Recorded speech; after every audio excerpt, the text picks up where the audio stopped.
Bismillah.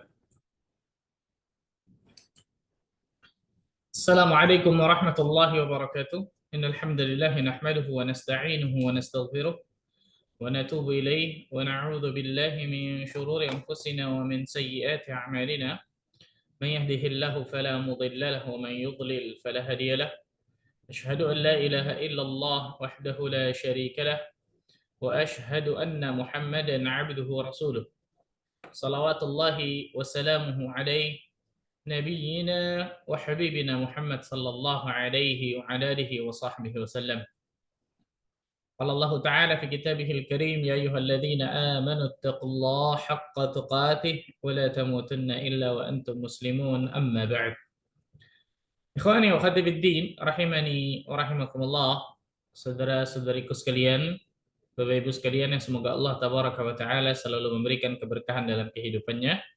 Alhamdulillah, kita bersyukur kepada Allah tabaraka wa taala atas segala limpahan karunia dan nikmat yang Allah berikan kepada kita semua, sehingga pada kesempatan yang berbahagia ini kita masih dapat melanjutkan mabahats rutin kita, kajian rutin kita.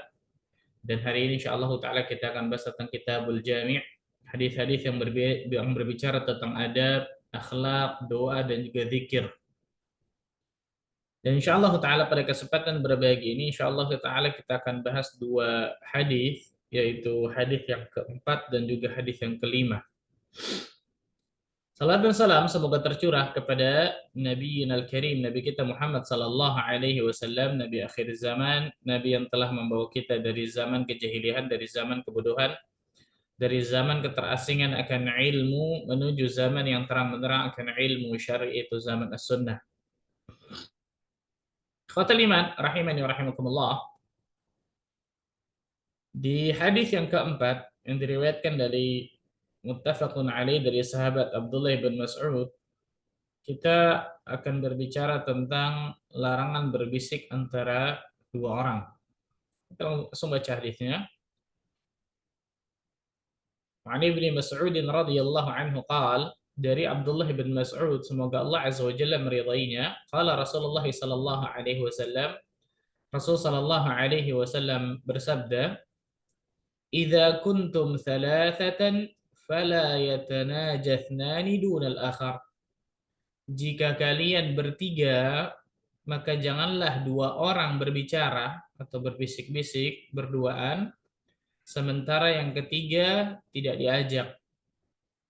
Hatta takhtalitu bin nas, sampai kalian berbaur dengan manusia.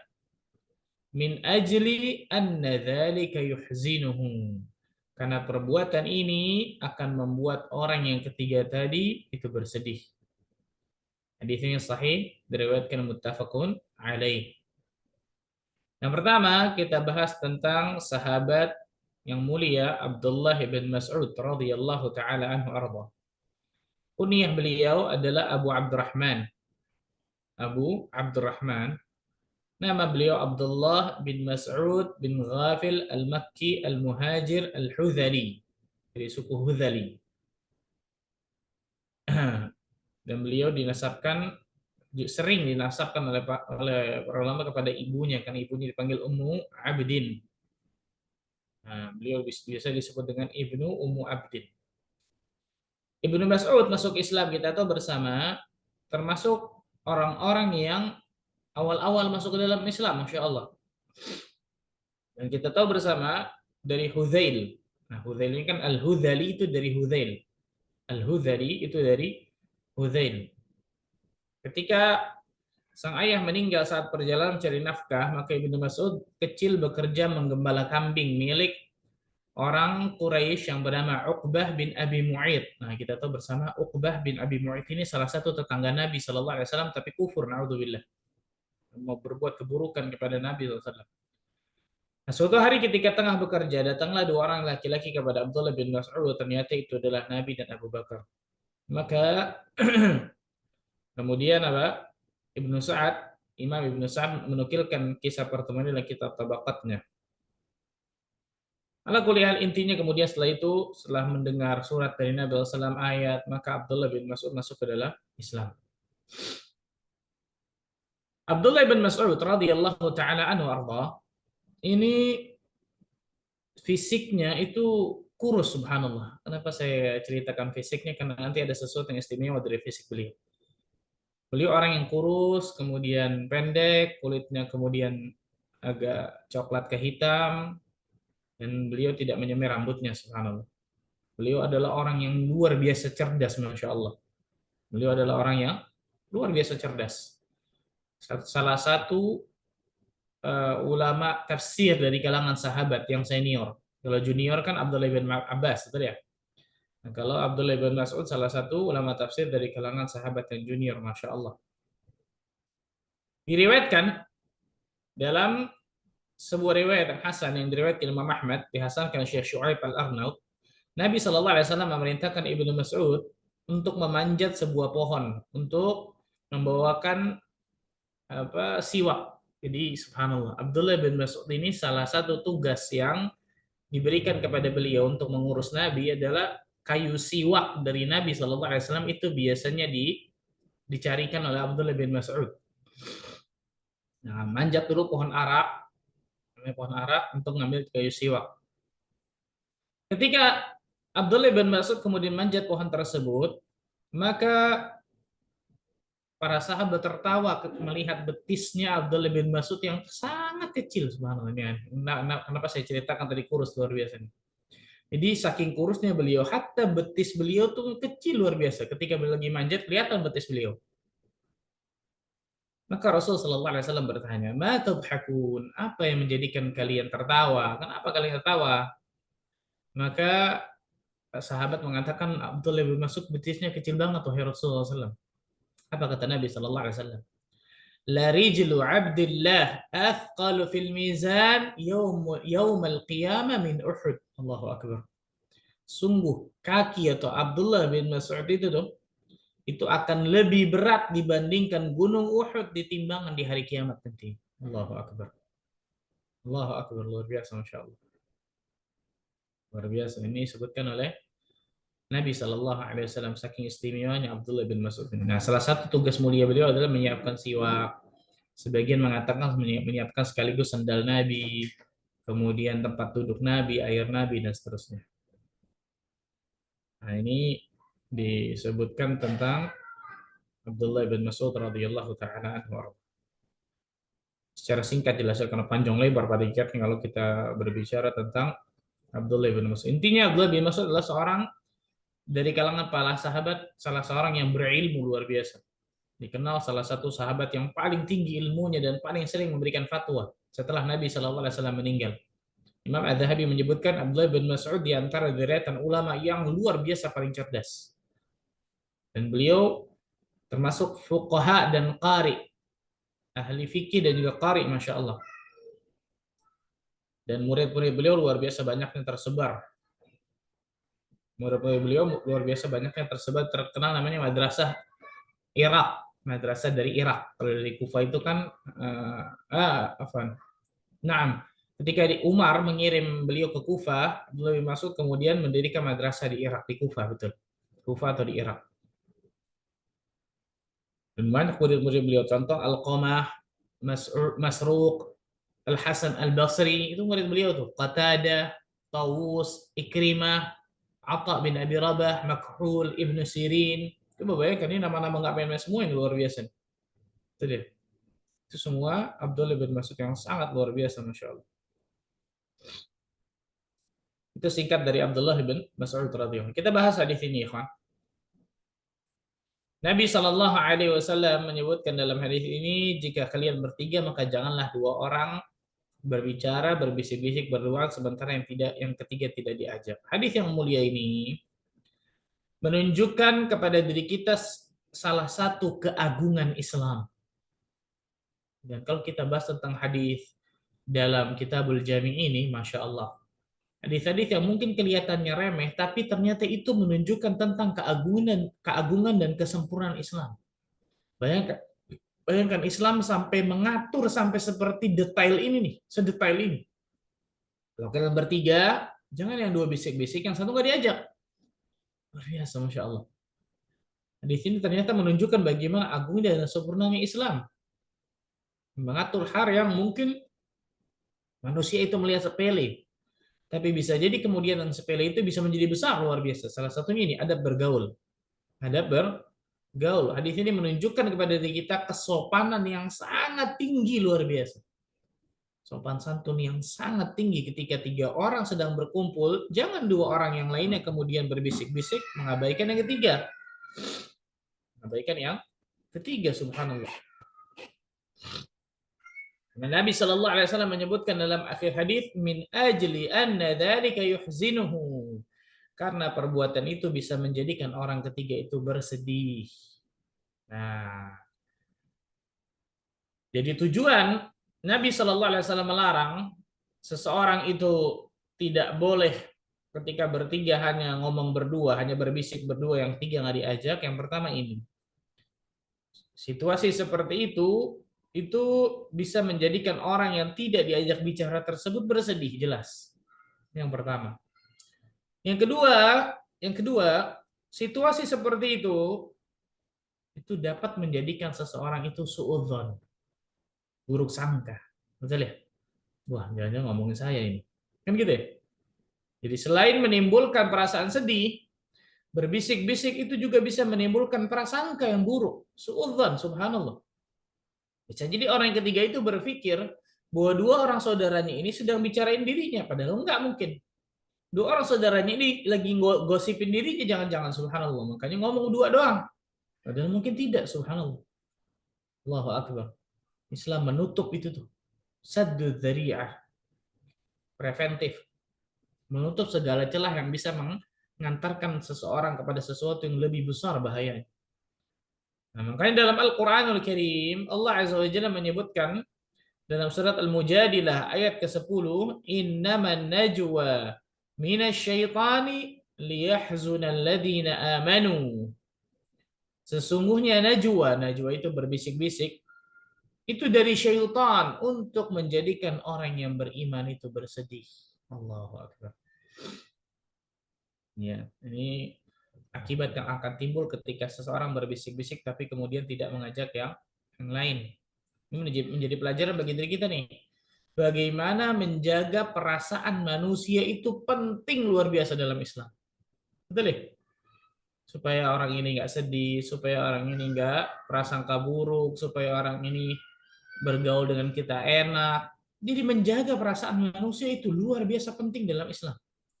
Betapa seringnya Rasul Shallallahu Alaihi Wasallam melakukan satu perbuatan yang perbuatan itu menjaga perasaan manusia luar biasa. Contoh, Rasul Shallallahu Alaihi Wasallam diberikan hadiah apapun, hatta qura, walaupun itu qura itu apa, di kaki kambing itu kalau dibelah itu qura itu apa, kikil mungkin mas bahasa kita sekarang ya. Jadi maksudnya ketika Rasul dihadiahi sesuatu yang mungkin nggak bernilai, aku tidak akan pernah menolaknya, kata Nabi Shallallahu Alaihi Wasallam. Kenapa? Jelas untuk menjaga perasaan pemberi hadiah, luar biasa. Di menjaga perasaan manusia di dalam Islam itu luar biasa, masya Allah penting. Luar biasa penting. Jadi hadis ini melarang dua orang untuk berbicara, berbisik-bisik secara private ketika ada orang yang ketiga dan orang ketiga tersebut tidak diajak bicara. Bagaimana kalau lebih dari itu Pak Ustadz? Sama aja kata para ulama. Ada 4 orang, yang ketiga ngobrol, satu nggak diajak. 5 orang, 4 ngobrol, satu nggak diajak. 6 orang, 5 ngobrol, satu nggak diajak. Tetap nggak boleh. Tetap tidak dibolehkan. Subhanallah, lihat sempurnanya syariat apa? Islam. Sempurnanya syariat Islam. Kecuali ketika orang itu ingin berbicara kemudian minta izin, betul ya? Nah, Afwan, kita mau bicara sesuatu yang penting hanya berdua, boleh nggak? Oh, silakan. Nah, nggak ada masalah. Kalau minta izin, itu kan insya Allah Ta'ala menjaga perasaannya, betul, jelas ya. Berarti insya Allah hilang tuh, syakwa sangkanya hilang. Oh ya, nggak mungkin ngomongin saya, masa ngomongin saya minta izin, kan gitu ya? Subhanallah. Allahu Akbar. Kita berbicara tentang Islam ini luar biasa ya. Luar biasa, Masya Allah. Walaupun sebagian ulama mengatakan kalau hanya 3 orang, kalau 4 orang, 5 orang itu nggak ada masalah. Tapi Allah alam bisawab ya. Kalau apa yang dilakukan itu sama, ilatnya itu sama, sebabnya sama nih. Supaya yang satu orang itu tidak bersedih dan tidak suudzon. Jadi kalau 4 orang, 5 orang, atau 6 orang, ternyata yang satu nggak diajak, tetap hal tersebut lebih bagus dihindari. Tidak dibolehkan. Ikhwatal iman, rahimani wa rahimakumullah. Nah, itu di antara solusi yang diberikan oleh para ulama ketika dia ingin berbicara berdua atau bertiga, yang satu nggak diajak misalnya, maka minta izin. Minta izin terlebih dahulu. Di dalam Islam, tambah lagi kemudian tidak bolehnya untuk buruk sangka. Tidak boleh untuk buruk sangka. Allah tabaraka wa taala berfirman di dalam surat Al-Hujurat ayat ke-12. Dalam surat Al-Hujurat ayat ke-12. Ya ayyuhalladzina amanu ijtanibu katsiran minadh-dhann inna ba'dadh-dhanni itsmu wa la tajassasu. Wahai orang-orang yang beriman, jauhilah kebanyakan prasangka dari kalian. Karena sesungguhnya sebagian prasangka itu mengandung dosa. Ingat, kita nggak boleh untuk berprasangka buruk kepada orang lain. Nah, perbuatan dua orang tadi ketika berbisik-bisik itu mengundang orang yang ketiga untuk berprasangka buruk, betul ya? Itu pun nggak boleh. Kita mengundang seseorang untuk melakukan suatu perbuatan yang diharamkan. Memancing seseorang untuk melakukan perbuatan yang tidak dibolehkan dalam agama. Itu nggak boleh, betul ya? Subhanallah. Allahu Akbar. Apalagi ketika sudah prasangka, maka akan berlanjut biasa dosa selanjutnya, dan selanjutnya. Maka Rasul menyebutkan dalam hadis ini hatta takhtalitun nas, sampai dia berbaur kepada manusia. Sampai dia berbaur kepada manusia. Itu disebutkan oleh para ulama tentang masalah ini. Dan ini pula kata para ulama masuk di dalamnya ketika seseorang berbicara bahasa yang tidak difahami. Nah, ini penting nih. Jadi sebagian ulama menyebutkan jika ada sekelompok orang berbicara dengan bahasa yang mereka pahami, ada 3 orang nih. 2 orang berbicara dengan bahasa yang mereka pahami doang. Misal 3 orang ini, 2 orang orang Jawa, satu bukan. Atau 2 orang orang Sunda, satu bukan. Atau 2 orang orang Minang, satu bukan. Kan gitu ya. Sehingga 2 orang ini ketika berbicara hanya mereka berdua saja yang paham, yang satu enggak. Yang satu enggak paham. Ini pun dilarang kata para ulama. Ini pun masuk dalam larangan hadis ini. Subhanallah. Tadi balik lagi gitu. Itu bisa menimbulkan suudzon, bisa menjadikan hati orang yang tidak diajak bicara tadi bersedih, dan seterusnya. Allahu Akbar. Nah, jadi inti dari hadis ini tidak lain tidak bukan jangan sampai kita menyakiti hati orang yang kita tidak ajak bicara sehingga menimbulkan suudzon, menimbulkan rasa sedih dalam hati mereka. Jangan sampai ketika kita ada rame-rame yang 1 orang kemudian kita tidak ajak berbicara yang menjadikan mereka bisa bersedih, bahkan bisa menimbulkan suudzon kepadanya. Makanya saya katakan tadi di dalam hadis ini ada prinsip saddud dzari'ah. Ini satu kaidah yang luar biasa penting dalam Islam. Saddud dzari'ah, menutup segala celah yang bisa mengantarkan seseorang kepada keburukan. Allah mengatakan la taqrabuz zina. Jangan kalian dekati zina. Bukan jangan kalian lakukan, tidak, tapi jangan kalian dekati zina. Berarti segala perkara yang mengantarkan seseorang kepada perzinahan diharamkan dalam Islam. Pacaran, laki-laki perempuan berkholwat bukan mahram, chatting-chattingan zaman sekarang mungkin berdua laki perempuan bukan mahram, nggak boleh dalam Islam. Perhatikan, subhanallah. Jadi semua perkara yang bisa mengantarkan seseorang kepada perzinahan ditutup dalam Islam. Bahkan ketika melihat disuruh tundukkan pandangan, betul ya? Dan seterusnya. Itu namanya saddud dzari'ah, preventif. Menutup segala celah yang bisa mengantarkan seseorang kepada keburukan. Bahkan keburukan lebih besar. Salah satunya ini. Jangan kemudian 2 orang itu berbicara, berbisik, yang satu tidak diajak, karena itu akan bisa menimbulkan suudzon kepada orang yang ketiga, dan bisa menimbulkan rasa sedih kepada orang ketiga tersebut. Ini sekali lagi saya katakan, agama Islam agama yang sempurna, ikhwan, luar biasa, Masya Allah. Ini hadis yang keempat yang berbicara tentang hal tersebut. Hadis yang kelima, nah menarik nih. Hadis yang kelima, masih kita akan berbicara tentang menjaga perasaan orang ini sebenarnya. Itu tentang adab bermajelis. Tentang adab bermajelis. Kita baca hadisnya. Wa an Ibnu Umar radhiyallahu anhu. Dari Ibnu Umar, semoga Allah meridai keduanya sebenarnya harusnya ini. Anhuma. Abdullah dan juga Umar. Karena Abdullah anaknya Umar bin Khattab, berarti ayah dan anak dua-duanya sahabat. Wa an Ibnu Umar radhiyallahu anhuma harusnya. Dari Abdullah bin Umar, semoga Allah meridai keduanya. Jadi Abdullahnya dan Umarnya, karena dua-duanya sahabat, anak dan ayah dua-duanya sahabat. Beliau berkata, qala Rasulullah sallallahu alaihi wasallam, Rasul sallallahu alaihi wasallam bersabda, la yuqimur rajula rajula la yuqimur rajulu ar-rajula min majlisihi thumma yajlisu fihi walakin tafassahu wa tawassa'u, muttafaqun alaih. Dari Abdullah bin Umar, beliau berkata, Rasul sallallahu alaihi wasallam bersabda, janganlah seseorang memaksa saudaranya berdiri dari tempat duduknya agar ia dapat menempati tempat duduk saudaranya tersebut. Alhamdulillah. Akan tetapi hendaklah mereka saling melapangkan dan merenggangkan di antara kalian. Maksudnya sehingga saudaranya bisa duduk maksudnya. Lihat subhanallah. Yang pertama seperti biasa kita bahas tentang Abdullah bin Umar radhiyallahu anhu. Abdullah bin Umar, kita tuh bersama anak dari Khalifatul Rasul yang kedua, pengganti Rasul sallallahu alaihi wasallam kedua adalah anak dari Umar bin Khattab radhiyallahu taala anhu arda. Umar bin Khattab. Kunyah beliau juga Abu Abdurrahman, sama seperti Abdullah bin Mas'ud, kunyahnya sama nih, Abu Abdurrahman. Abdullah bin Umar bin Khattab Al-Qurashi Al-Adawi, dari Bani Adi, dari suku Adi. Ya, beliau kita tahu bersama sahabat senior Umar bin Khattab radhiyallahu anhu. Ibunda beliau Zainab binti Mad'un. Zainab binti Mad'un. Nah, beliau dilahirkan 2 tahun setelah Rasul Shallallahu Alaihi Wasallam diutus. Nah, makanya umurnya beda sama Abdullah bin Mas'ud nih. Abdullah bin Mas'ud itu lebih tua jelas daripada Abdullah bin Umar.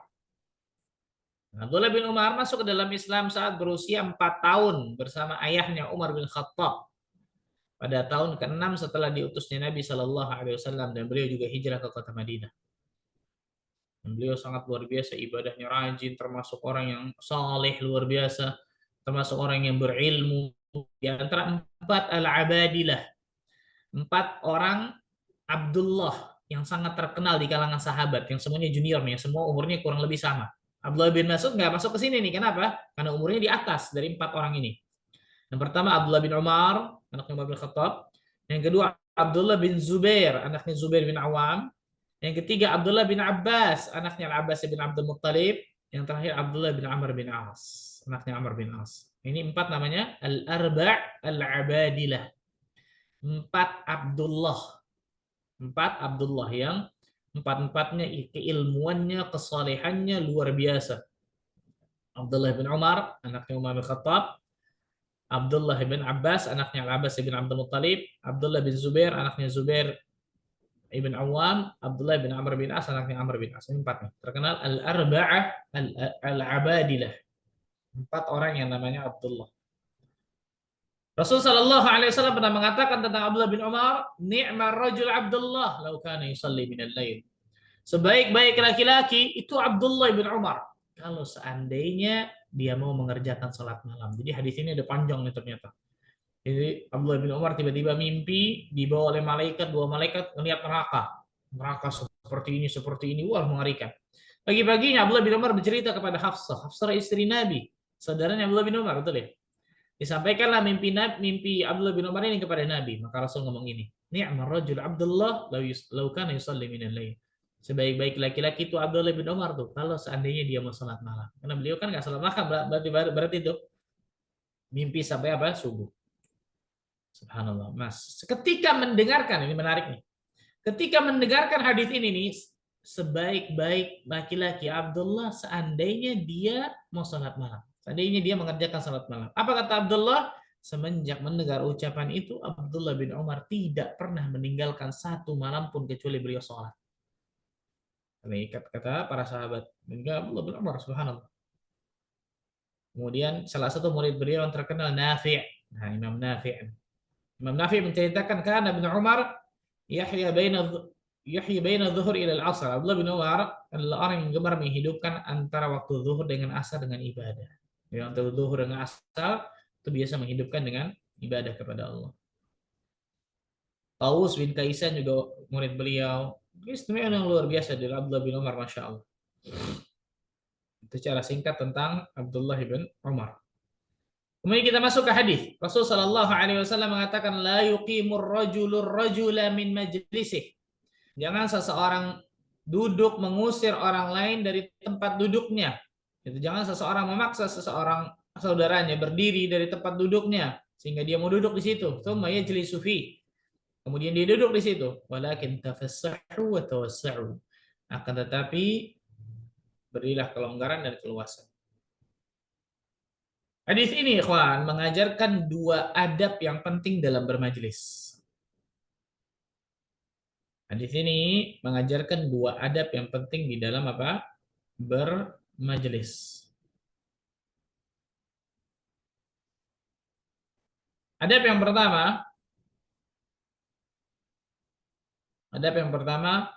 itu adab bagi orang yang baru datang ke sebuah majelis.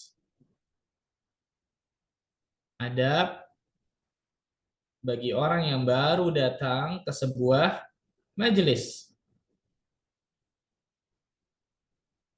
Ya, seseorang yang baru datang ke sebuah majelis, mungkin bisa jadi dia telat dan seterusnya, maka hendaklah dia duduk di tempat yang ia dapatkan. Tempat yang kosong, duduk di situ sudah. Duduk di situ dan dia harus ridho, harus rela. Kalau dia mau dapat tempat yang dia inginkan, datang lebih cepat, datang lebih awal kan gitu. Ketika dia datang mungkin sudah telat, maka ini Islam mengajarkan kita duduk di tempat yang masih kosong. Dan harus ridho, harus rela. Dia menempati tempat manapun yang masih kosong itu. Karena dia datang terlambat. Dia datang terlambat. Adab yang kedua dari orang yang baru datang di majelis, kan tadi hadis ini mengajarkan kita dua adab. Adab yang pertama maksudnya adab orang-orang yang baru datang di majelis. Orang yang baru datang di majelis ini ada dua adabnya.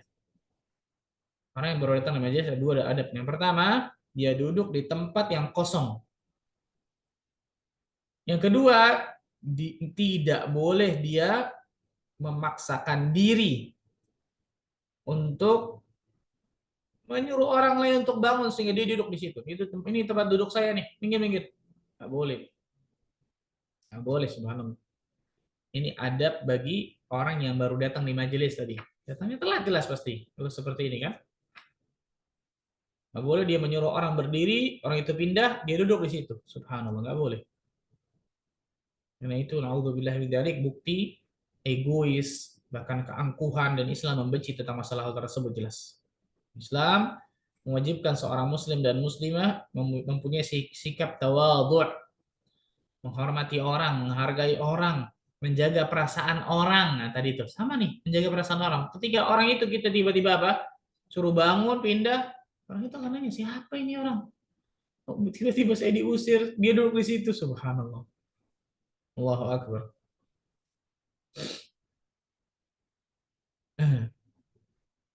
Dan ini pada hakikatnya hadis ini ikhwan ya, berlaku pada semua orang, bukan cuma rakyat jelata.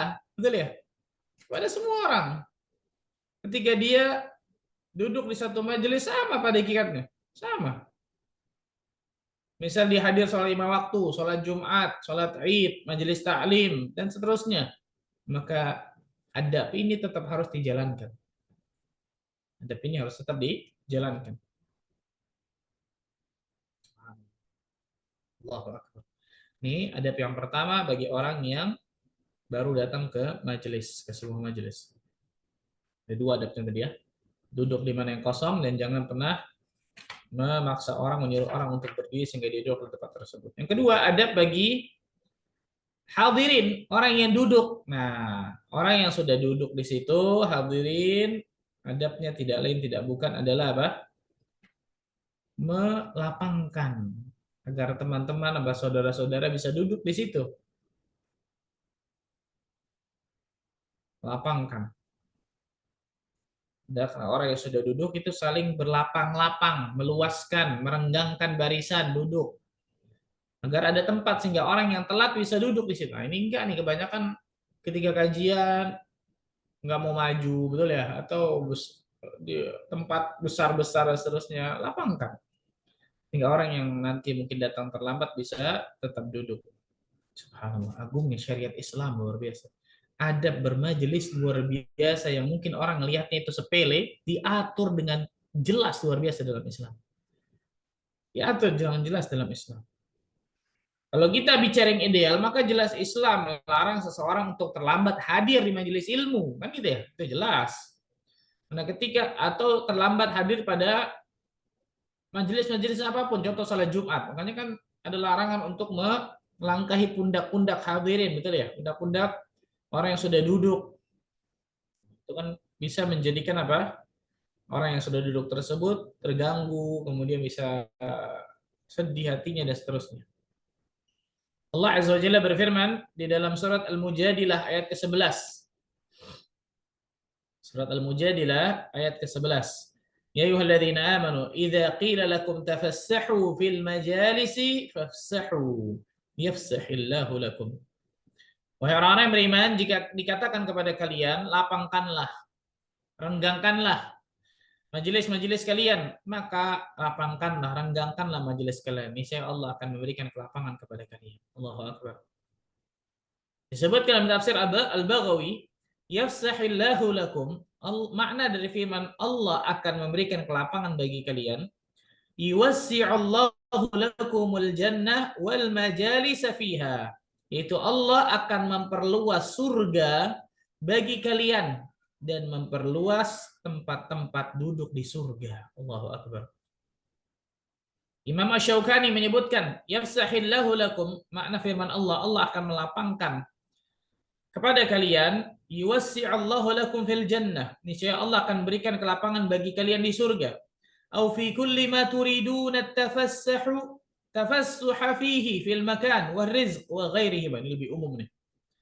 Atau Allah akan memberikan kelapangan bagi kalian pada perkara yang kalian inginkan padanya, baik itu tempat, baik itu rizki ataupun selain itu. Dan kedua ini kuat luar biasa, mendapat kedua ini lebih umum, jadi bukan cuma di surga, bahkan dunia akhirat.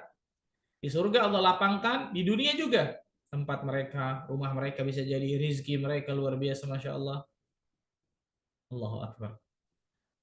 Nah, bagi para hadirin yang sudah terlebih dahulu hadir di satu majelis, hendaklah berusaha memberikan tempat kepada saudaranya yang baru datang, kata para ulama. Karena itu menunjukkan sikap saling cinta, kasih sayang, bukan ngumpet-ngumpet dulu ya.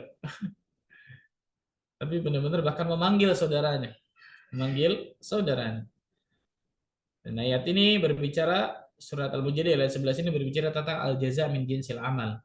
Balasan itu sesuai dengan perbuatan. Ketika kita melapangkan majelis, maka kita akan mendapatkan juga berbagai macam kebaikan luar biasa.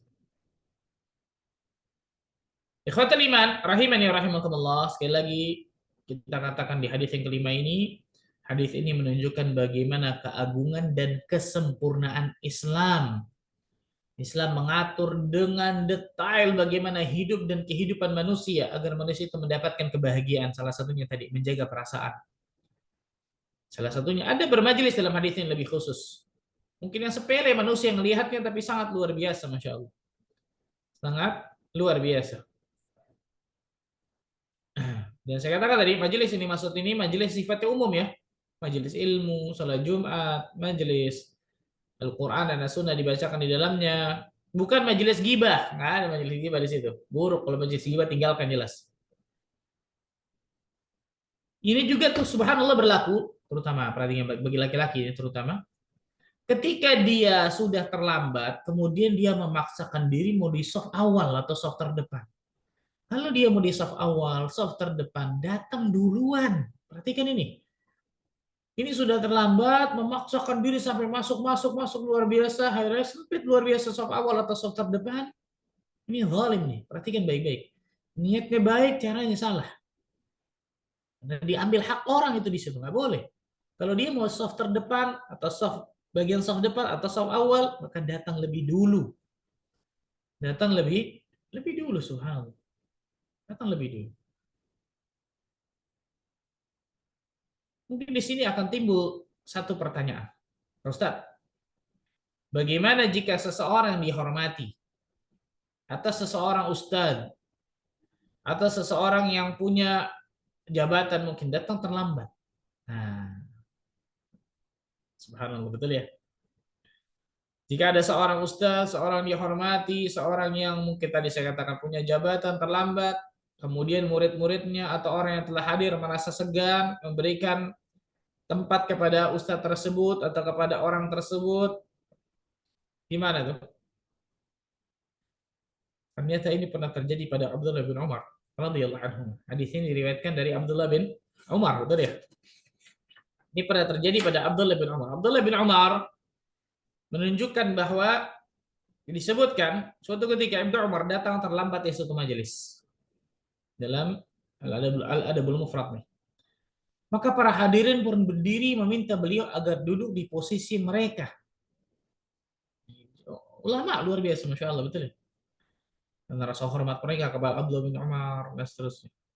Tapi Ibnu Umar tidak mau mengambil tempat duduk mereka. Lihat, luar biasa.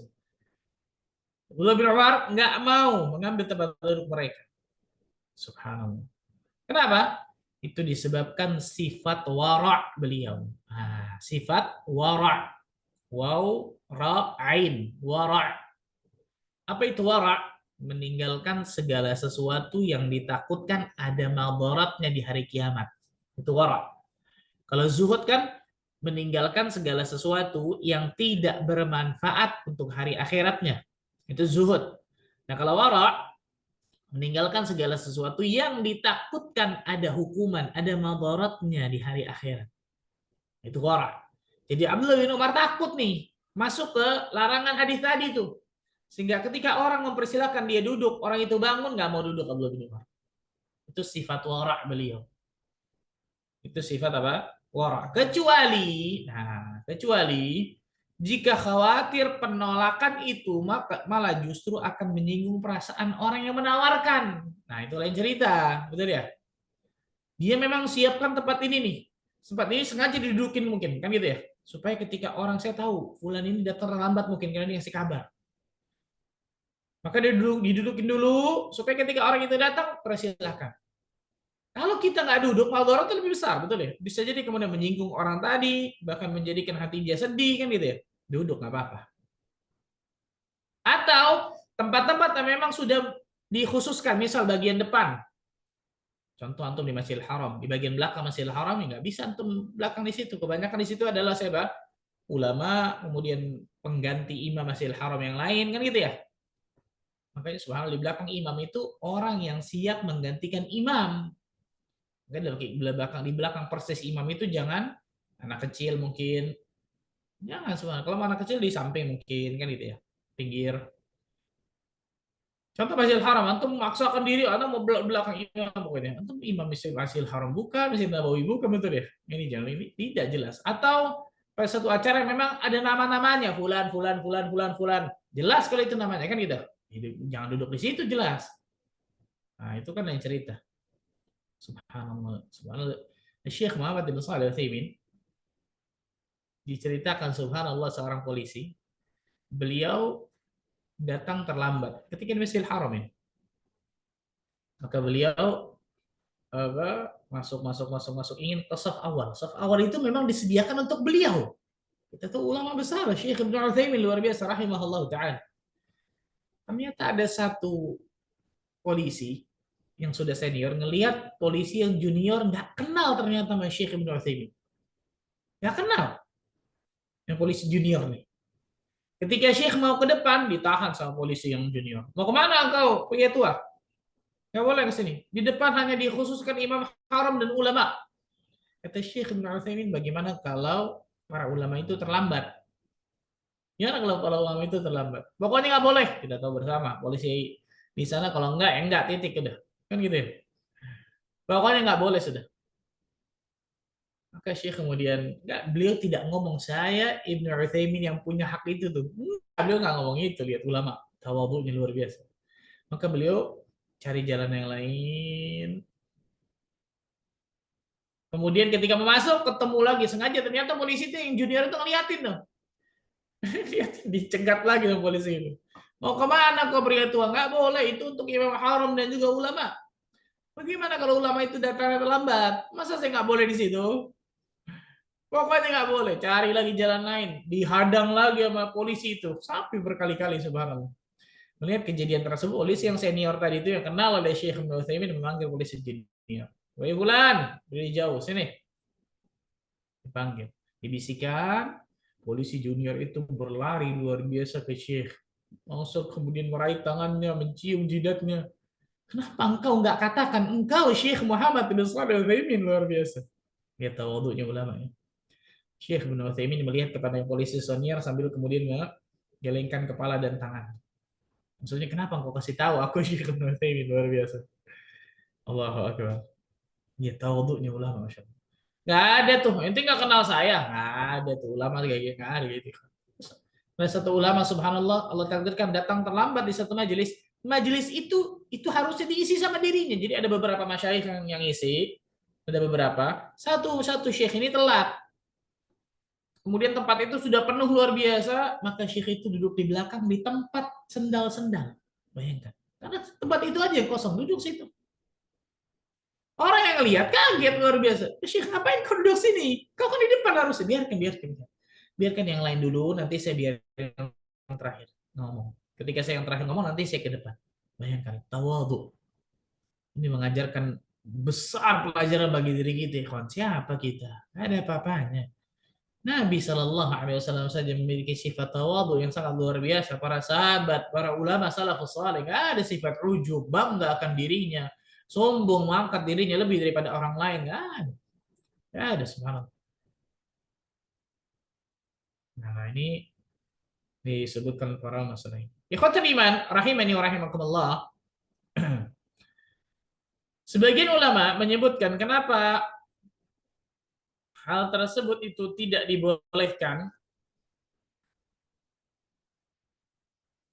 Tadi sikap Abdullah bin Umar itu lebih memilih itu tidak duduk.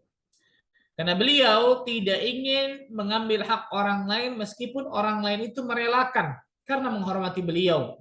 Karena ada kemungkinan orang itu hanya merelakan tempatnya lantasan rasa segan dan rasa malu. Maka orang yang menyerahkan haknya disebabkan rasa segan, rasa malu tidak dapat disebut merelakannya. Karena hakikatnya dia memberikannya dengan terpaksa. Oleh karena itu para ulama mengharamkan seseorang menerima hadiah atau menyambut undangan dari orang yang memberikannya atau mengundangnya lantaran malu dan juga tidak enak, segan. Subhanallah. Contoh, orang lewat, Pak mampir, itu kan basa-basi biasanya, betul ya? Oh iya mampir deh. Itu kan rasa segan, nggak enak khususnya. Kita tahu itu maksudnya seperti itu. Kecuali memang disuruh masuk, dipaksa dan seterusnya itu lain cerita kan gitu. Tapi kalau coba silakan mampir Pak. Oh iya makasih Pak. Kan gitu ya. Oh iya mampir deh. Kan itu kacau ya subhanallah. Karena dia menawarkan itu pasti kan rasa segan, kemudian basa-basi dan seterusnya. Nah, itu ditakutkan oleh para ulama. Orang itu memberikan tempatnya itu karena rasa malu dan rasa segan, maka itu termasuk terpaksa ditakutkan. Nah, itu disebutkan. Kecuali saya katakan tadi tempat-tempat yang ada khusus dikhususkan, bahkan ada namanya dan seterusnya, seperti imam haram atau para pejabat yang memang ditunggu untuk meresmikan satu daerah mungkin atau satu acara, itu lain cerita. Lalu hal hadis ini juga jelas mengajarkan kepada diri kita bagaimana sifat tawadhu yang sangat luar biasa pentingnya bagi setiap muslim dan muslimah, dan menjauhi sifat sombong, menjauhi sifat ujub, menjauhi sifat takabur. Nah, ini juga diantaranya tidak boleh apa? Mentek tempat. Ini penting nih, subhanallah. Mentek tempat. Kalau ngeteknya itu hanya sebentar, contoh. Dia sudah datang di masjid, dia sudah datang nih. Dia taruh sejadah, dia kamar mandi dulu. Nah, ini boleh. Karena cuma sebentar. Dia taruh sejadah mungkin, atau dia taruh sarung, dia taruh peci mungkin di soft pertama, supaya orang tahu nih, ini ada orang di sini. Karena saya mau kamar mandi dulu, supaya nggak kehilangan soft pertama. Boleh. Tapi kalau dia taruh di situ, orang itu kemudian jalan, betul ya? lama dan seterusnya sehingga banyak tempat-tempat yang kosong gara-gara tek-tek tadi itu, ini nggak boleh. Ini tidak boleh. Ibu-ibu misal ketika terawih betul ya, datang duluan, taruh, dianya kemana tahu nggak tahu. Ini jangan, subhanallah. Ini nggak boleh seperti ini. Tapi kalau hanya sebentar ke kamar mandi atau ada urusan ke luar nelpon sebentar boleh. Tapi kalau lama hanya naruh kemudian tinggal ntar lama lagi balik, ini jangan. Ini tidak dibolehkan, subhanallah, kata para ulama. Wallahu taala a'lamu bissawab. Jadi ini hadis yang kelima yang mengajarkan kepada diri kita tentang ketawaduan, mengajarkan bagi diri kita tetap menjaga perasaan manusia, kemudian mengajarkan kepada diri kita yang paling penting ada bermajelis, bagi orang jangan terlambat datang ke majelis, bagi orang yang terlambat maka dia duduk di tempat yang memang masih kosong, nggak boleh kemudian dia menyuruh orang, memaksa orang lain untuk berdiri, dia duduk di tempat tersebut, atau bagi para hadirin meluaskan tempat agar orang yang terlambat bisa duduk di tempat tersebut dan seterusnya. Ini adab-adab yang sangat luar biasa yang ketika setiap muslim dan muslim melakukan ini pasti akan penuh keberkahan hidupnya. Pasti, karena tidak mungkin Allah dan Rasulnya memerintahkan akan sesuatu atau melarang akan sesuatu di dalamnya nggak ada maslahat, nggak mungkin. Mungkin kita lihatnya sepele luar biasa, tapi ketika kita melakukan itu, karena itu sunnah Nabi SAW, itu ajaran Rasul SAW, yakinlah pasti di dalamnya banyak kebaikan. Pasti di dalamnya banyak keberkahan yang sangat luar biasa, Masya Allah. Itu keistimewaan yang sangat luar biasa ketika seorang menjalankan sunnah Nabi Sallallahu Alaihi Wasallam. Wallahu taala a'lamu bissawab. Itu mungkin yang saya bisa sampaikan dari dua hadis ini. Semoga Allah tabaraka wa taala jadikan dari kita termasuk golongan hamba-hamba Allah yang selalu Allah berikan hidayah taufik untuk meniti siratal mustaqim sampai nantinya Allah azza wa jalla wafatkan diri kita semua dalam keadaan husnul khatimah. Allahumma amin. Silakan mungkin kalau ada yang mau bertanya. Jazakumullahu khairan Ustaz. Masya Allah. Alhamdulillah. Sudah beberapa pertanyaan yang masuk. Izin Anda membacakan Ustaz. Nah, Assalamualaikum warahmatullahi wabarakatuh. Assalamualaikum. Ustaz, biasanya terjadi seperti pada saat, afwan Ustaz. Afwan Ustaz, Ana ingin bertanya. Pada saat itikaf tahun ini Ustaz, biasanya orang datang pada saat untuk itikaf ada yang datang di akhir, terutama jam-jam 1 atau jam 2 malam, atau pada saat qiyamul lail. Tapi tempatnya sudah ditek-tek semua Ustadz, sehingga kita yang pada datang pada saat tarawih dan ingin melanjutkan itikaf tidak bisa menempati tempat tersebut. Dan tempatnya lumayan lapang, disediakan, ditaruh sajadah, ditaruh tas-tas, alas tidur dan sebagainya. Hingga jamaah bertumpuk di belakang berhimpit-himpit. Lalu kami menanyakan kepada pengurus, itu sudah ada yang menempati, tapi nanti orangnya datang jam 2. Jadi Ibu silakan cari di tempat yang lain. Dan itu terjadi selama 10 hari. Bagaimana kami harus menyikapi untuk tahun berikutnya dan apakah dibenarkan seperti ini Ustaz? Jazakumullah khairan. Itu tadi yang saya bahas, bahwa hal tersebut sesuatu yang tidak dibolehkan, subhanallah.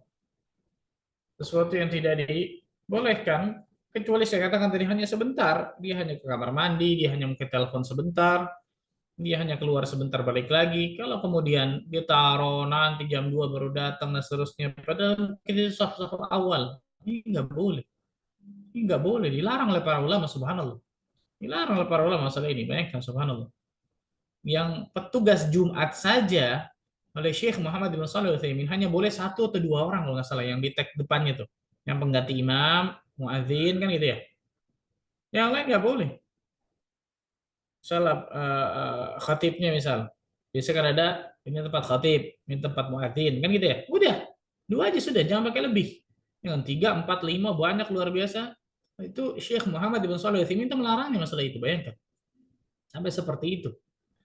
Nah, kecuali memang yang memang dibutuhkan tadi tempat muadzin, tempat imam, tempat khatib mungkin seterusnya. Kalau yang tadi sama nggak boleh, nggak boleh. Kalau dia bisa dikasih masukan kepada pengurusnya, coba untuk tanya Ustaz. Setahu saya ini ada fatwa ulama nggak boleh tentang masalah ini. Ya, salah satu masuk dari hadis ini nih, nggak boleh seterusnya. Kita hanya bisa ngasih tahu ya. nggak bisa memaksa. Dia suruh tanya Ustadz, kalau memang itu ternyata berubah, alhamdulillah. Kalau nggak berubah, kalah sudah. La yukallifullahu nafsan illa wus'aha. Wallahu a'lam bishawab. Jazakumullahu khairan Ustaz. Pertanyaan selanjutnya, Ustadz terkait juga dengan kajian.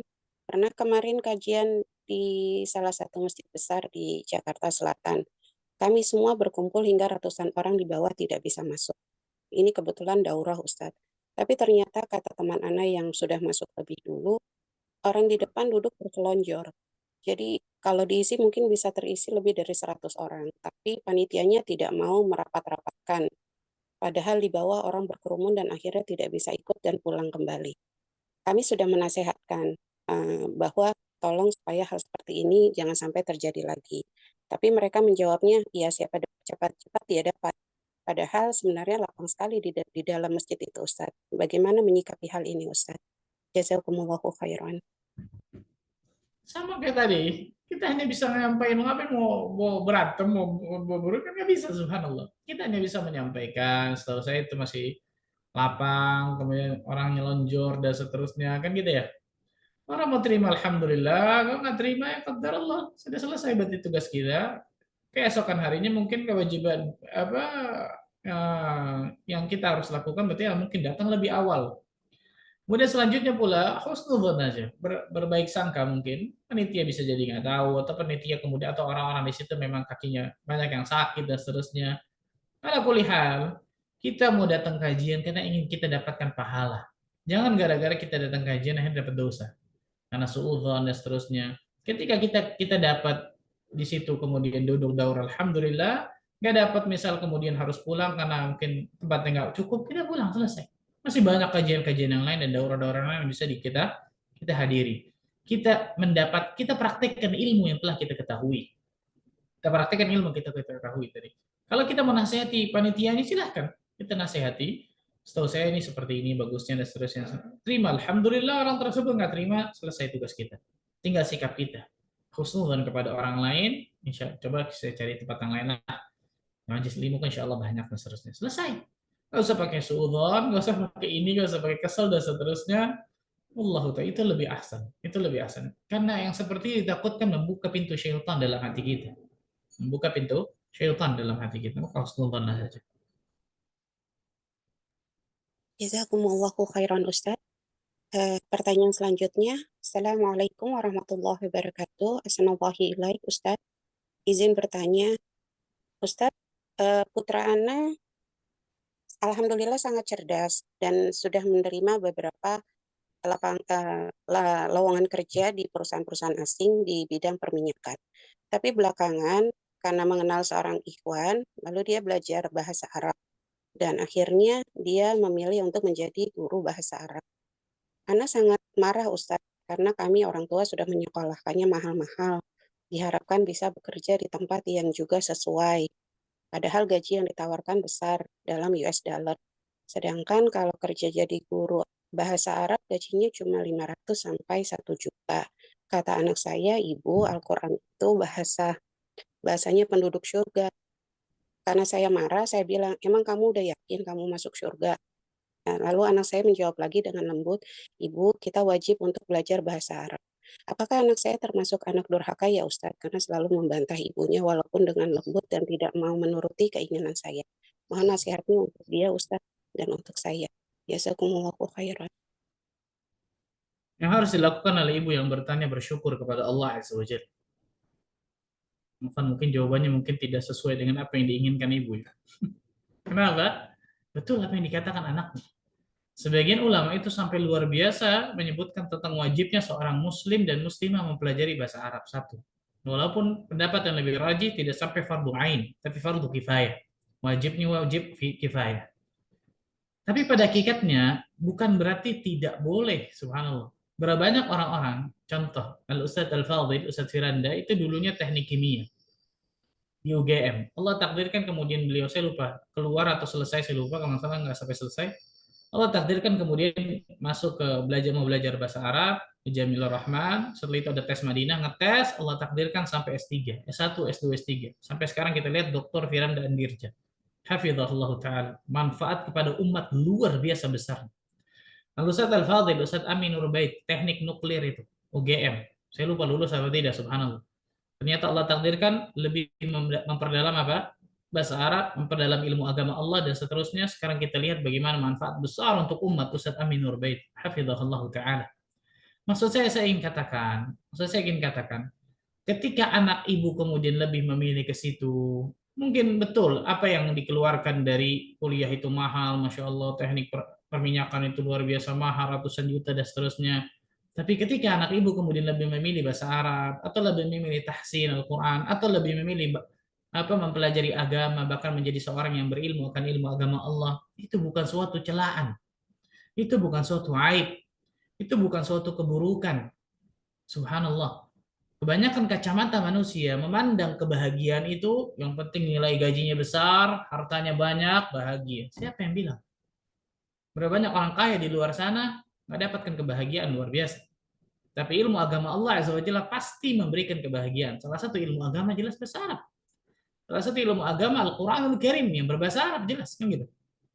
Jadi kalau ditanya subhanallah apakah kemudian durhaka, anak ibu menjawabnya dengan lembut, dengan baik-baik, masya Allah dan seterusnya. Ini saya nggak mau belain anaknya, ya, tapi saya bicara yang hak ini.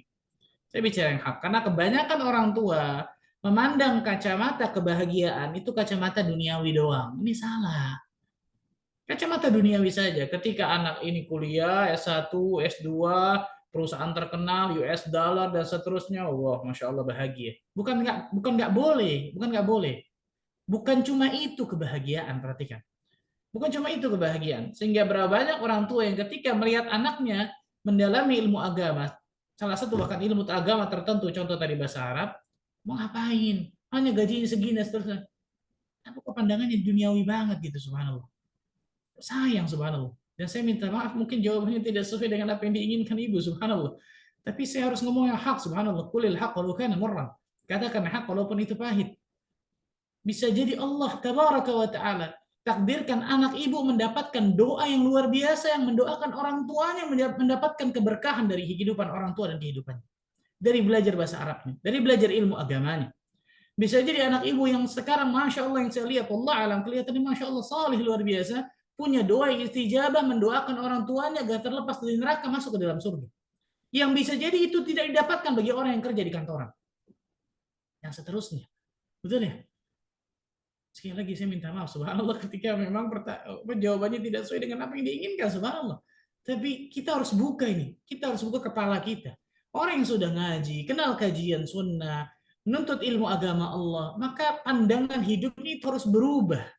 Pandangan hidup itu bukan masalah dunia saja, bukan masalah rekening yang banyak, rumah mewah, dan seterusnya. Bukan cuma itu, subhanallah.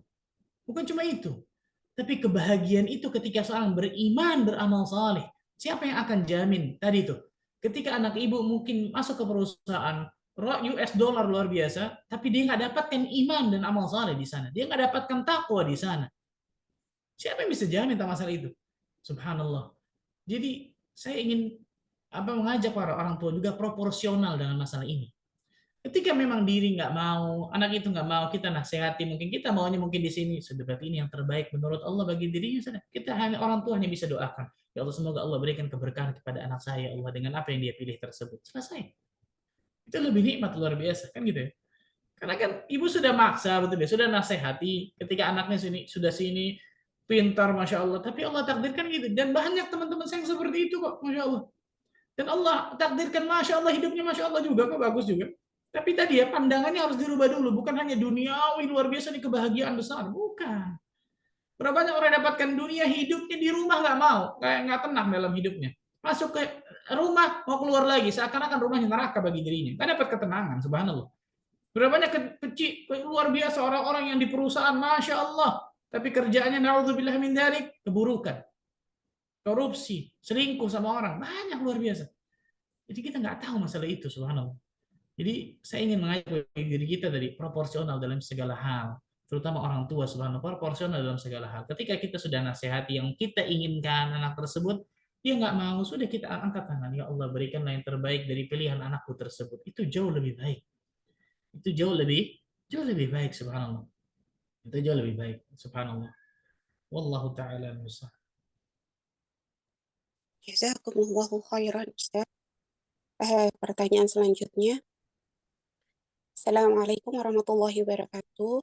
Ustadz, anak saya kerja di pajak dan sekarang sedang ramai pembahasan tentang pajak di mana-mana. Saya yang sudah mengaji sudah lama menganjurkan agar anak saya keluar dari kantor pajak, tapi dia tidak mau. Dia bilang kepada saya, kenapa dulu saya dikuliahkan pajak, kalau sekarang saya sudah kerja di perusahaan pajak, masuknya susah-susah, sekarang ibu suruh keluar.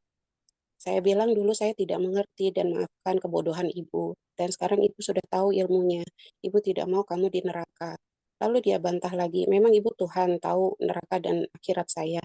Saya kaget juga anak saya bicara seperti itu. Apakah karena uang haram yang dimakan ya Ustadz? Dan saya juga setiap bulan selalu menerima uang dari anak saya. Bagaimana menyikapi ini Ustadz? Saya sudah berdoa dan sudah membawa Ustadz untuknya, tapi hatinya tetap keras. Wah, semoga Allah mengampuni saya. Jazakumullahu khairan. Nah, jawabannya sabar. Jawabannya sabar. Kuatkan kesabaran ibu untuk selalu mendoakan anaknya. Ini sebalikan yang tadi, ini subhanallah. Kalau tadi anaknya masya Allah, ini balikan subhanallah. Sabar. Allah, Allah Rasul Sallallahu Alaihi Wasallam mengatakan, la yadkhulul jannata sahibu maks. Tidak masuk surga para pemungut pajak ataupun biaya cukai, kata Nabi Sallallahu Alaihi Wasallam. Ini menunjukkan bahwa dosa besar ketika seseorang melakukan hal tersebut. Dan ibu sudah jelaskan bahwa dulu ibu tidak tahu dan seterusnya sehingga menyekolahkan anak di situ. Sekarang dan memang subhanallah dunia berat. Jadi masalah berat. Orang yang kerja di tadi pajak atau di bank dan seterusnya itu dunianya itu luar biasa, seakan-akan Allah bukakan dunia luar biasa ke tengah mereka. Ini yang bisa dikatakan menjadikan mereka sulit untuk bertaubat kepada Allah. Kenapa? Karena mereka mendapatkan dunia dan mereka mikir kalau mereka tinggalkan ini saya akan dapatkan dunia ini lagi atau tidak nantinya dan seterusnya. Maka sabar dalam menasehati, sabar dalam berdoa kepada Allah, sabar dalam berharap agar anaknya mendapatkan hidayah dan terus nasihati. Dan ibu banyak beristighfar kepada Allah, bertaubat karena memang dulunya karena nggak tahu ilmunya dan seterusnya kan gitu ya. Insya Allah Ta'ala semoga Allah Azza wa Jalla berikan hidayah kepada anak ibu tersebut. Sabar, insya Allah. Sabar. Semoga Allah Azza wa Jalla berikan hidayah kepada anaknya tersebut. Amin ya Rabbal Alamin. Pertanyaan selanjutnya Ustadz. Bismillah. Assalamualaikum warahmatullahi wabarakatuh. Semoga Allah merahmati para ulama, Ustadz, beserta keluarga dan tim yang mengadakan kajian online ini. Akhir-akhir ini sedang ramai di media sosial soal fenomena akhwat yang katanya geng-gengan dan pakai baju branded dan katanya foto-foto merek baju di masjid dan ada grup WhatsApp-nya. Hal tersebut mencuat berawal dari seorang akhwat yang curhat ke temannya melalui WhatsApp dan di screenshot diposting di salah satu platform sosmed. Dan akhirnya menjadi bola liar di kalangan para penuntut ilmu. Ada yang pro dan kontra. Bagaimana kita menyikapi fenomena tersebut, Ustadz? Dan apakah hal yang dilakukan akhwat yang menyebarkan chat ini salah karena akhirnya menimbulkan perdebatan yang banyak menimbulkan suudzon satu sama lain? Chatnya chat apa tuh Bu tulisannya? Sebentar di sini nggak dibilang sih Ustadz, cuma pakai baju branded dan katanya foto-foto merek baju di masjid. Katanya sudah izin yang bersangkutan untuk chatnya disebar.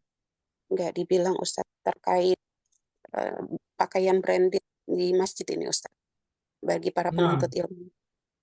ala kuliah hal yang pertama, saya nasihatkan bagi diri kita dan bagi diri kita semua para penuntut ilmu, sibukkan diri kita ini dengan ilmu dan amal saleh. Ini penting nih. Sibukkan diri kita itu dengan ilmu dan amal saleh. Sibukkan diri kita dengan ilmu, selesai di kajian ilmu, kajian lain, selesai ilmu ini kemudian kita beramal, mengamalkan ilmu tersebut, meningkatkan takwa kita, iman kita, sibukkan dengan itu. Barang siapa yang menyibukkan dengan hal-hal seperti itu, Allah Azza wa Jalla akan berikan keberkahan pasti pada hidupnya. Dan jangan sibukkan dengan hal-hal yang enggak seharusnya penuntut ilmu sibukkan. Berita-berita yang sedang viral, apapun itu dan seterusnya, nggak menambah keimanan sama sekali. Tidak menambah keimanan sama. Jadi setiap ada berita viral apapun ngikutin, jangan. Ini bukan sesuatu akhlak yang baik, tapi sibukkan diri kita dengan ilmu dan amal saleh. Sibukkan diri kita dengan ketakwaan kepada Allah. Berita viral apapun ikutin. Berita viral tentang pemerintah ikut. Berita viral tentang ini jangan. Jangan. Sibukkan dengan ilmu dan amal saleh, selamat dunia akhirat kita. Itu yang satu. Itu pertama. Yang kedua, nasihat bagi para akhwat. Ketika akhwat tersebut sudah menutup dirinya dengan hijab yang syar'i, dengan jilbab yang benar, apalagi sampai memakai cadar, tujuan hijab yang syar'i itu agar menutupi seorang akhwat tersebut agar tidak menjadi fitnah bagi yang lain, terutama fitnah bagi laki-laki. Jangan kemudian sudah dia tutupi dirinya, kemudian dia tampil lagi. Terus untuk apa ditutupi dirinya pada dengan jilbab syar'i ini? Kan jilbab syar'i itu supaya dia tidak terlihat kata Allah, betul ya? Dan itu lebih aman bagi dirinya agar diri tidak diganggu kata Allah. Ini sudah pakai jilbab yang syar'i bagus, masya Allah, tapi ternyata berlenggak-lenggok di hadapan kamera. Kemudian dia syuting dan seterusnya. Ini inti dari hijabnya mana gitu? Saya bingung, subhanallah. Maka para akhwat, terutama zaman sekarang, perhatikan, bukan hanya menutupi diri dengan jilbab yang syar'i, dengan hijab yang syar'i, tapi juga menjadikan dirinya tidak tampil di medsos. Perhatikan ini. Menjadikan diri tidak tampil di medsos, karena pasti itu akan memberikan fitnah. Hatta pakai cadar sekalipun, subhanallah. Dan itu sudah kejadian banyak, luar biasa. Orang ketika melihat pakai cadar ini, di DM kemudian sama laki-laki, saya kepengen yang kayak gini nih, yang gak kelihatan. Saya sangat nafsu dengan seperti, bayangkan pakai cadar loh, bukan pakai bikini, naudzubillah, pakai cadar. Nabi SAW nggak mungkin salah. Rasul SAW mengatakan al-mar'atu aurah, wanita itu aurat. Idza kharajat istashrafaha syaitan. Apabila keluar, maka syaitan akan menghiasinya. Salah satu bentuk keluar sekarang kan. Keluar berarti di medsos, keluar ditampilkan dirinya. Terus untuk apa hijabnya? Kan inti hijab itu menutupi dirinya supaya dia tidak terlihat, supaya dia tidak memberikan fitnah bagi laki-laki. Nabi SAW menyebutkan, "Ma taraktu ba'di fitnatan adharra 'ala rijali minan nisa." Tidaklah sepeninggalku fitnah yang lebih berat bagi kaum laki-laki daripada wanita. Subhanallah. Wanita seperti apa? Contohnya tadi. Wanita kemudian yang tidak memiliki agama yang benar, tidak memiliki rasa malu, sehingga kemudian menyebarkan auratnya kemana-mana, yang bikin fitnah, dan seterusnya. Wanita muslimah bukan seperti itu, jelas. Memiliki rasa malu, dia tidak mau tampil, dan seterusnya, dan seterusnya, dan seterusnya. Itu jelas, subhanallah. Maka perhatikan ini baik-baik. Karena zaman ini zaman fitnah, betul, sahih, subhanallah.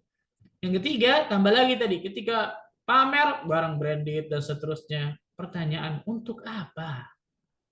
Untuk apa? Untuk menonjolkan ke orang, dia punya barang branded, yang nantinya ujub, sombong, untuk apa? Terus kalau baju saya, barang saya nggak branded, kenapa memang kalau enggak? Perhatikan baik-baik, subhanallah. Untuk harta ditanya oleh Allah Azza wa Jalla, dari mana didapatkan, untuk apa dihabiskan? Subhanallah. Berapa banyak orang-orang yang Allah berikan ujian dari hal-hal seperti ini nih. Dia sudah bisa ninggalkan ini macam-macam dan seterusnya, tapi barang-barang branded nggak bisa ninggalin sama sekali.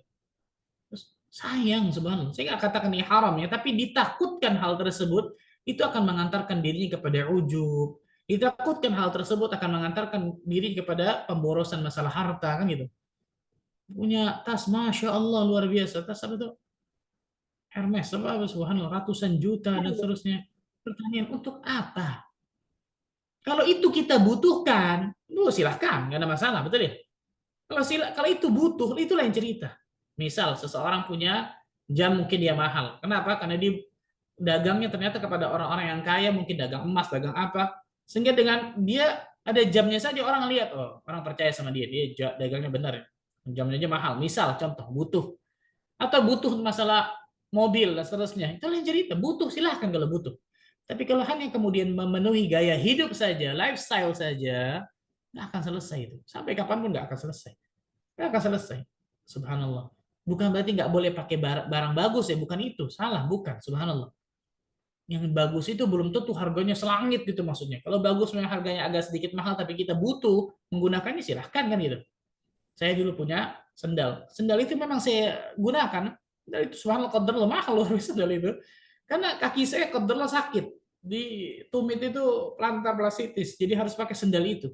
Saya tanya harganya luar biasa, 1 juta lebih semua. Mahal banget sih, nggak pernah beli sendal seumur hidup. Tapi itu saya butuh gitu. Karena untuk mengobati itu. Dan Allah takdirkan, alhamdulillah Allah berikan ke semua dari sendal itu. Bertahun-tahun saya pakai, 4-5 tahun, alhamdulillah Allah berikan kesembuhan. Butuh, silahkan kan gitu. Tapi kalau cuma buat lifestyle, nggak akan habis itu sampai hari kiamat. Nggak akan selesai. Terus kalau saya nggak pakai, kenapa? Tanya sama diri kita gitu. Kalau saya pakai ini terus bisa apa madaratnya? Manfaatnya apa? Dan seterusnya. Seorang muslim adalah seseorang yang benar-benar berpikir sebelum dia berbuat sesuatu. Ya.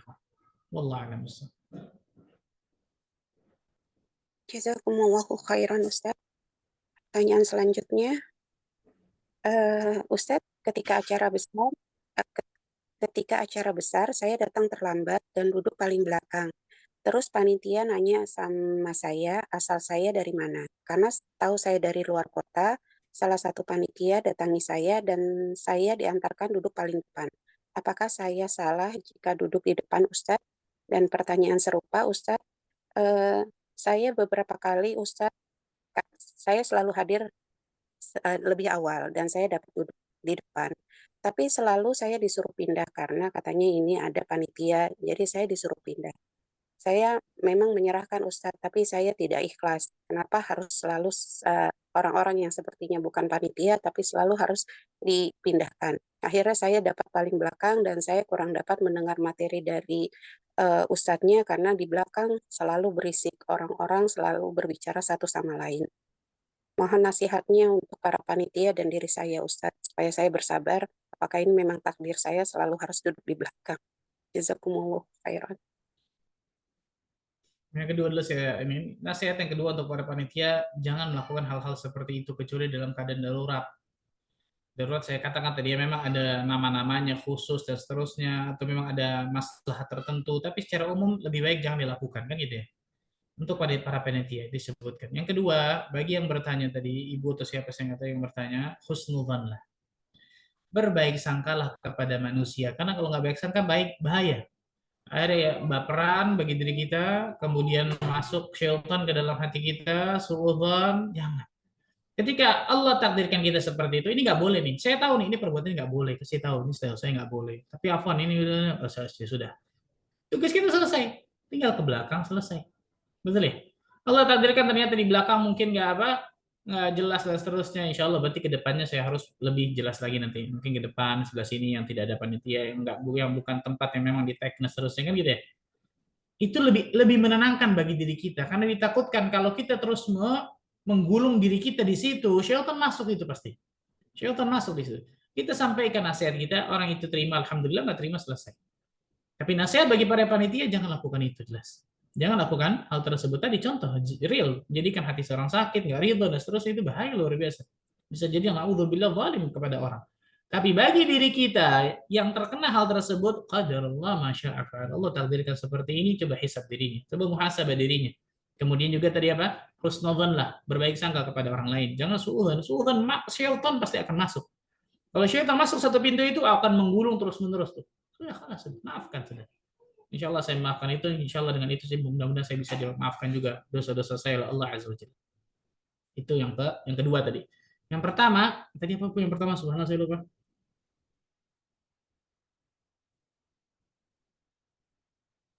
Bu.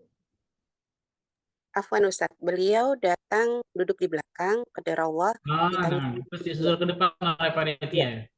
betul Ustaz. Nah, kalau tempat ke depan itu memang kosong, kosong dan memang untuk disediakan bagi orang tertentu misalnya, Allah alam bisawab, mudah-mudahan itu masih dibolehkan kan gitu. Tapi kalau dikatakan kepada panitia nggak usah saya di sini aja insya Allah. Nah, di sini aja nggak apa-apa. Jadi mungkin panitia tersebut ingin menghormati, memuliakan orang yang tepatnya jauh, mungkin di luar kota dan seterusnya, ingin memberikan takrim mulia kepada diri sehingga dikasih ke depan dan tempat itu kosong memang nggak ada orang sama sekali kan gitu. Allah alam mudah-mudahan masih boleh. Tapi kalau dia ingin katakan kepada para panitia nggak usah saya di sini aja, jangan nggak usah saya di sini aja. Itu pun nggak ada masalah. Itu pun mungkin lebih bagus. Allah alam besar. Bagi jamaah yang ingin bertanya langsung kepada Ustaz, kami persilakan.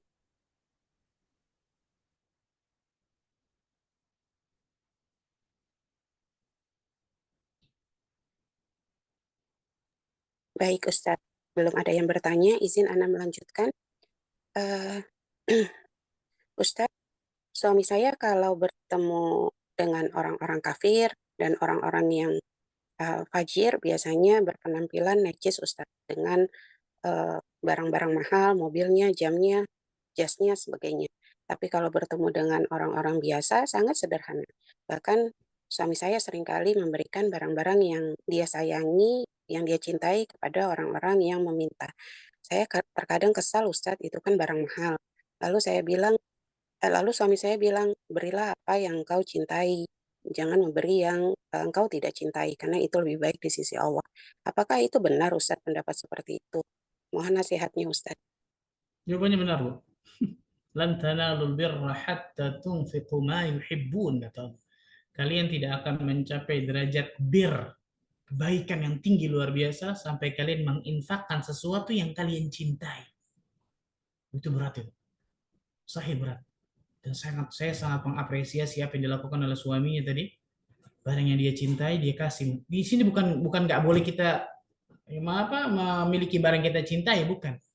Terkadang kecintaan kita kepada dunia menjadikan berlebih kepada dunia tersebut, sehingga ketika hilang sedihnya bukan main, luar biasa. Melebihi sedihnya daripada kehilangan masalah akhirat. Ini kan salah. Allah Azza wa Jalla menyuruh diri kita, Rasulullah SAW menyuruh diri kita untuk menghilangkan dunia dalam hati kita tuh, supaya dunia itu cuma di tangan. Salah satunya tadi, menginfakkan segala sesuatu yang kita cinta itu berat itu. Berat. Maka Nabi SAW menyebutkan apa? 1 dirham mengalahkan 100.000 dirham. Kok bisa? Karena orang yang 100.000 dirham punya harta banyak. Sehingga ketika dia sedekahkan 100.000 dirham gak ada artinya. Tapi kalau orang yang 1 dirham punya harta cuma 2 dirham. 1 dirham dia sedekahkan, 1 dirham dibuat dirinya dan keluarganya. Nah, selama dia yang sedekahkan tadi, yang dia cintai itu tidak menzalimi dirinya dan keluarganya, oh itu istimewa. Itu sangat istimewa, luar biasa, Masya Allah. Semoga Allah Azza wa Jalla jaga suaminya, Masya Allah, dan semoga Allah jadikan istiqamah, Masya Allah, dan semoga Allah berikan kemudian kita bisa melakukannya. Allah mengatakan itu, lan tanalul birra hatta tunfiqu ma tuhibbun. Sebentar, ayatnya di dalam surat Ali Imran ayat 92. Surat Ali Imran ayat ke-92. Lan tanalul birra hatta tunfiqu ma tuhibbun wa ma tunfiqu min syai'in fa innallaha bihi alim. Kamu tidak akan memperoleh derajat bir, kebaikan yang luar biasa tinggi, sebelum kalian menginfakkan sebagian harta yang kalian cintai. Dan apapun yang kalian infakkan tentang hal itu, sungguh Allah Azza wa Jalla maha mengetahui. Istimewa, Masya Allah itu. Istimewa, Allahumma barik, Masya Allah. Semoga Allah Azza wa Jalla berikan keistiqomahan bagi suaminya, dan semoga Allah berikan kemudian kita bisa mencontohnya. Masya Allah. Saya ingat subhanallah, sebagian salaf terdahulu juga sama seperti itu, ketika ada sesuatu yang mungkin barang yang sangat dia cintai berlebihan masalah dunia barang itu, dia sengaja kasih ke orang supaya hatinya jangan sampai ke dunia itu berlebihan, dan supaya hatinya benar kepada Allah dan akhirat lebih daripada dunia. Wallahu a'lam. Allah. Iya, ini tambahan dari ibu yang bertanya. Pemberian suami saya tidak menzalimi kami, Ustadz. Cuma saya merasa sayang saja. Hmm. Tapi beberapa bulan kami mendapatkan rezeki yang lebih banyak lagi. Masya Allah. Masya Allah. Baik, pertanyaan selanjutnya, Ustadz. Ustadz, menggambar makhluk bernyawa itu kan haram hukumnya ya, Ustadz. Nanti di akhirat akan disuruh memberikan nyawa kepada barang-barang makhluk-makhluk yang digambar tersebut. Bagaimana dengan keadaan anak saya, di mana dia adalah seorang penggambar animasi dan sudah lama dikontrak oleh Hollywood untuk film-film seperti Batman dan sebagainya, dan juga beberapa animasi dari Jepang. Saya dulu memang tidak tahu, Ustadz, hukumnya. Dulu saya mengarahkan anak saya untuk memperdalam keahliannya. Sekarang saya melarangnya dengan memberikan hadisnya. Kembali anak saya berkata, dulu kenapa dimasukkan untuk belajar menggambar dengan baik, dan kalau memang tidak dibolehkan, Allah mengharamkan, kenapa Allah memberikan bakat itu kepada saya? Anak saya sudah berusaha, Ustadz, untuk melepaskannya, tapi keinginan itu terus datang dan datang lagi. Bagaimana agar keinginan itu hilang, dan memang bayaran yang diberikan dari pihak perfilman sangat besar, Ustadz. Mohon nasihatnya untuk saya dan anak saya. Jazakumullahu khairan, Ustadz. Banyak yang bertanya seperti ini, Masya Allah. Dulu kita nggak tahu orang tua. Nah, ini pelajaran besar bagi diri kita. Subhanallah, bagaimana pentingnya ilmu agama dalam kehidupan kita. Kita jadi orang tua itu on the spot, Masya Allah, betul ya.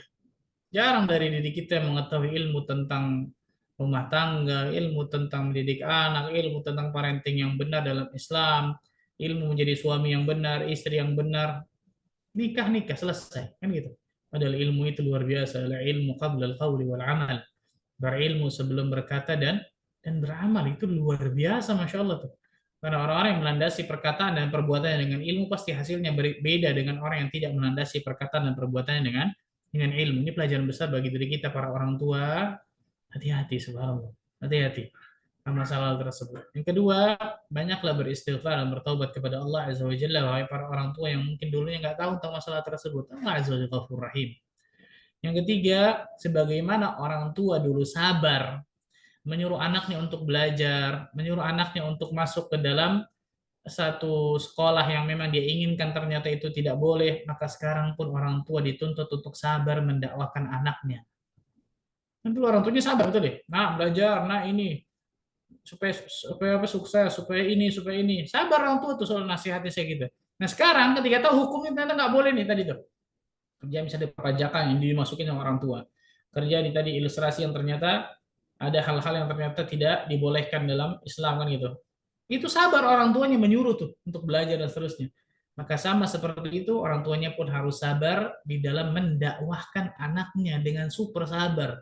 Sabar dalam mendoakan anaknya agar Allah berikan hidayah. Sabar dalam mengharapkan hidayah kepada anaknya. Sabar dengan sabar yang kuat. Kuatkan kesabaran itu, kuatkan harapan itu. Yakin insya Allah di satu waktu Allah pasti insya Allah akan berikan hidayah kepada anak-anakku insya Allah. Yakin tuh subhanallah. Tapi sabar. Terus subhanallah. Bisa jadi itu bertahun-tahun. Bisa jadi subhanallah. Tapi yakinlah kesabaran itu tidak memberikan kecuali kebaikan, masya Allah. Dan bagi yang bertanya tadi anaknya, dan sekarang alhamdulillah, jadi tidak semua kemudian dari animasi itu semuanya terlarang haram gitu, secara mutlak gitu. Contoh ketika tidak ada wajahnya, betul ya, nggak ada muka, nggak ada ini. Dan alhamdulillah ada yang dia biasa di ke daurah tahsil yang selalu membuat video animasi itu The Little Giant. Itu masya Allah itu semuanya kreatif luar biasa dan semuanya sesuai dengan syar'i. Sekarang mereka sedang menggarap Story of Sahabat. Story of Sahabat. Jadi mereka ingin agar kaum-kaum muslim ini, terutama anak-anak kecil kaum muslimin itu menonton kartun-kartun dari sahabat, tapi dengan syar'i gitu. Bentuknya benar, wajahnya nggak ada, kalaupun ada kemudian mungkin terpotong lehernya dan seterusnya. Ternyata syar'i dan juga kreatif itu tetap bisa berjalan, nggak ada masalah gitu. Nggak ada masalah. Bahkan agama ini bahkan melindungi seseorang dari kebaikan. Maka coba kasih tahu kepada anaknya mungkin coba supaya apa? Ngelihat di YouTube mungkin The Little Giant itu. Ada bapak bikin di YouTube itu teruntung kalau nggak salah namanya teruntung. Kemudian biasa kalau di tahsil itu yang bikin story of sahabat dan seterusnya atau yang bikin animasi tentang video opening dan seterusnya itu Little Giant itu orang-orang yang kreatif, masya Allah luar biasa, tapi sesuai dengan syar'i. Dan itu kita butuhkan. Jadi anak-anak muslimin bukan kenal cuma Batman, Superman, Ultraman, bukan cuma itu. Kenalnya ternyata sahabat tapi animasi yang bagus luar biasa, tapi tidak melanggar syariat, kan bagus luar biasa. Jadi arahkan bakatnya itu kepada sesuatu yang Allah ridhoi gitu. Ya, mungkin bisa kasih tahu kepada anak nanti The Little Giant, Story of Sahabat, Teruntung dan seterusnya. Allah a'lam bishawab. Ada lagi? Ada yang mau bertanya langsung, Ustaz? Silakan, Umu Putri. Jazakillah khairan, Uhti Anisa. Assalamualaikum warahmatullahi wabarakatuh, Ustaz. Asanallahu ilaikum, Ustaz. Ustaz, Ana termasuk yang sedikit agak strict ya, Ustaz, dan agak sering kesel, Ustaz, sama orang yang suka telat, jam karet, begitulah, Ustaz. Setelah Hana mempelajari pengagungan terhadap ilmu, Ustaz, itu ada di halakoh silsilah ilmiahnya Ustaz Abdullah Roy, Ustaz, bahwa kita kan harus datang duluan sebelum guru datang gitu, Ustaz. Ya, maupun itu kajian offline ataupun kajian online. Kan kita tidak boleh bermudah-mudah untuk terlambat, oh nanti aja lah masuknya kan jam sekian gitu. Ya, Ana berusaha untuk menepati itu, Ustaz. Jadi sebelum guru datang itu kita udah harus ada duduk di situ. Jangan masuk ketika guru udah menjelaskan baru tong tong tong tong bunyi-bunyi gitu, Ustaz. Kalau di Zoom itu suka begitu, Ustaz. Dan itu Ana juga kurang setuju, Ustaz. Dan pernah ada kejadian, Ustaz, di masjid besar juga, Ustaz, di Blok M, Ustaz. Waktu itu ke tablik akbar gitu, Ustaz. Ya, kita digeser-geser gitu Ustadz sama panitia, dan Ana waktu itu agak keras sedikit gitu Ustadz. "Ya ibu ini terlambat." Ya Ana tanyakan, "Kenapa terlambat?" Kata Ana, "Kan rumahnya jauh." "Kalau jauh kenapa nggak datang dari awal, datang lebih pagi?" Kata Ana. Ya semua kita pasti punya kesibukan, punya uzur gitu Ustadz, tapi kita kan sudah punya niatkan untuk menuntut ilmu. Dan yang Ana tahu Ustadz, ketika kita terlambat dengan bermudah-mudah terlambat, itu ilmu itu tidak akan masuk gitu ya Ustadz. Apakah itu benar Ustadz? Karena Ana pernah mendengar begitu, ketika guru sudah menjelaskan kita baru masuk, ya termasuk yang di Zoom gini juga Ustadz. Apakah itu kita tidak ini Ustadz, tidak mengagungkan ilmu itu sendiri Ustadz? Mohon nasihatnya Ustadz. Jazakallahu khairan wa barakallahu fiik Ustadz. Assalamualaikum warahmatullahi wabarakatuh. Jazakallahu khairan fiki, Waalaikumsalam. Nah, apa yang dikatakan itu luar biasa benar, Masya Allah. Salah satu adab seorang menuntut ilmu itu adalah ketika dia hadir sebelum gurunya hadir. Para ulama terdahulu, subhanallah, kajiannya, bayangkan ini, kajiannya besok pagi, itu malam hari, para murid itu sudah tidur bergelimpangan di tempat kajiannya itu sendiri. Itu bayangkan luar biasa, sampai seperti itu. Para ulama terdahulu, apa kata mereka? Kami tidaklah melihat orang yang suka berlari zaman dulu kecuali dua orang. Tiba-tiba lari, dua orang. Yang pertama, orang yang ODGJ, gangguan jiwa pada dirinya, orang gila. Yang kedua, talibu ilmi hadis, para penuntut ilmu hadis. Selesai dari satu kajian, lari ke kajian lain supaya nggak telat. Lari ke masyayikh yang lain supaya nggak telat. Luar biasa. Itu saking mereka mengagungkan ilmu. Bil adabi tafhamul ilma. Kata para ulama, dengan adab engkau akan bisa meraih ilmu. Itu benar banget, luar biasa. Salah satu adab yang wajib kita pegang itu adalah waktu. Allah Azza wa Jalla sampai bersumpah tentang waktu itu luar biasa benarnya. Maka kita harus strict bagi diri kita. Ingat nih. Kita harus strict bagi diri kita tentang masalah waktu ini, masalah adab, terutama adab penuntut ilmu. Karena seseorang dimudahkan untuk bisa mendapatkan ilmu, salah satu masalah adab. Dan adab yang luar biasa pentingnya masalah apa? Menjaga waktu itu sendiri, subhanallah. Kan gitu. Itu yang pertama. Yang kedua, ingat, semua adab tersebut atau ilmu yang sudah kita dapatkan dan seterusnya, itu kita tujukan bagi diri kita striknya. Jangan strik sama orang lain. Kalau kepada orang lain, husnudzan. Ini makanya saya berkali-kali saya katakan dulu. Kalau kepada orang lain, husnudzan, berbaik sangka. Jangan dibalik. Kita sering ngebalik nih. Kepada diri kita sering husnudzan. Saya kan capek. Saya kan ini. Saya kan ini. Ujung-ujungnya tadi tuh. Meremehkan dari adab penuntut ilmu. Betul ya? Salah. Kepada orang lain strik. Enggak. Atau dua-duanya strik. Pada diri kita strik, ke orang lain strik. Ini pun jangan, kata para ulama. Yang terbaik bagi diri kita nih. Bagi diri kita strik, tapi bagi orang lain kasih uzur. Berikan uzur bagi saudara kita. Husnudzon bagi saudara kita. Kecuali misal guru kepada murid ingin mengajarkan kedisiplinan, itu lain cerita. Yang enggak, yang di belakang saya tutup langsung kunci, enggak ada masalah. Mengajarkan kedisiplinan untuk murid tersebut supaya apa? Supaya jangan pernah datang terlambat di kelas, misalnya di kajian. Itu bagus, boleh, subhanallah. Tapi kalau bagi orang lain, sekali lagi saya katakan, secara umum, yang paling terbaik, strict bagi diri kita, kencang bagi diri kita, tapi kasih uzur bagi saudara kita. Husnudzan bagi saudara kita, itu yang paling terbaik. Karena ditakutkan tadi itu. Mungkin yang kita kemudian bisa berbuat kebaikan, bisa husnudzan kepada orang, akhirnya malah sebaliknya. Sebaliknya. Maka kaidahnya kata para ulama, strict bagi diri kita, tegas bagi diri kita, tapi kasih uzur dan husnudzan kepada orang lain. Itu paling nikmat. Itu lebih nikmat. Jadi ilmu yang ternyata kita dapatkan itu untuk diri kita tuh. Adapun orang lain kalau kita mau nasihati, silahkan kan gitu. Nasihati dengan baik, dengan lemah lembut, dan seterusnya, silahkan. Tapi kalau orang itu kemudian nggak terima, selesai. Tugas kita kan gitu. Nanti mungkin di lain waktu nasihati lagi, di lain waktu nasihati lagi kan gitu. Tapi bagi diri kita ini yang paling terpenting. Kata yang ditanya oleh Allah Azza wa Jalla itu diri kita. Wallahu ta'ala. Afwan Ustadz, kalau yang telat-telat itu ngegeser langsung motong tempat kita gitu Ustadz, tanpa tedeng aling-aling langsung cus duduk gitu Ustadz. Kesel juga Ustadz. Kalau ada ini air berantem kita sudah kita nasihati ini, setahu orang ini nggak boleh, dan seterusnya. Tapi saya terlambat tuh, silakan kalau gitu, saya hanya kasih tahu aja, selesai. Kewajiban kita namanya dakwah harus lemah lembut, dakwah harus sabar, dakwah harus kemudian dengan penuh hikmah dan seterusnya. Wallahu a'lam. Jazakallah khairan Ustaz, nasihatnya Ustaz. Fi amanillah Ustaz. Assalamualaikum warahmatullahi wabarakatuh. Ada lagi Bu? Ada Ustaz, 2 pertanyaan. Ya. Ustadz, bagaimana menasehati ibu-ibu yang kalau setiap kajian itu justru ngobrol di belakang? Kalau Ustadznya sudah mulai kajian, ibu-ibunya juga kajian di belakang Ustadz. Ana sudah sering kali menasehati dari lemah lembut, Ana bawakan makanan, sebentar diam, nanti begitu lagi. Dan itu sangat mengganggu bagi kami yang posisinya dekat dengan mereka. Kadang Ana berpikir mereka ini mau belajar atau mau pindah tempat ngobrol. Seringkali dinasihati tapi terus berulang. Apakah kita boleh menyuruh mereka keluar Ustadz karena kita menjadi terganggu dan tidak mendapatkan ilmu? Sudah berkali-kali dinasihati dengan baik.